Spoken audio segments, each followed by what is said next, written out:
পাঠাইছে, এটা তো আমরা সবাই বিশ্বাস করি। তো আল্লাহ তো ভালো জানবে যে আমি কোথায় গেলে আমার জন্য ভালো হবে, কোথায় না গেলে আমার জন্য খারাপ হবে, আমার শরীরের জন্য কোনটা করলে ক্ষতি হবে, কোনটা করলে ভালো হবে, আমার সময়ের জন্য কোনটা করলে ভালো হবে, কোনটা করলে ক্ষতি হবে। একদিন চলে যাবো ভাই, তুমি এটা তো ক্ষণস্থায়ী, এটা তো বিশ্বাস করি। আমাদের পড়াশোনাটা দরকার, কিন্তু দুনিয়াবি ইলম যেরকম দরকার, দ্বীনি ইলমও দরকার ভাই।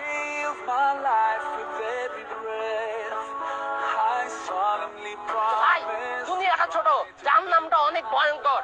আজকে যে মেয়ের সাথে আপনি আছেন, এই মেয়ের সাথে আপনার অনুভূতি কয়েক মিনিটের। এখন একসাথে হওয়ার সুযোগ দিছে, এটাই ইঙ্গিত দেয় যে আল্লাহ এখন আমাদেরকে লাস্ট একটা অপরচুনিটি দিচ্ছে। কিন্তু আমি কখনো আল্লাহর অবাধ্য হয়ে জাহান্নামে তো যেতে পারবো না। নিজেকে একটু সেফ জায়গায় রেখে শুধু ভাববেন যে আমাকে কেন পাঠানো হয়েছে পৃথিবীতে। আমাদের এই আখেরাতের যে অনন্ত জীবন, সেখানেও যে আমাদের একটা ক্যারিয়ার আছে, এবং এই ক্যারিয়ার যদি একবার খারাপ হয়ে যায় আর কোনো চান্স নাই। সেই জীবনের জন্য আমরা কি কোনো ফিউচার প্ল্যান করেছি? ইদা ফাসাদাত ফাসাদাল জাসাদু কুল্লু, যখন সেই অঙ্গটা নষ্ট হয়ে যায় তখন পুরো বডি আমাদের নষ্ট হয়ে যায়। বিয়ে করে বীর পুরুষে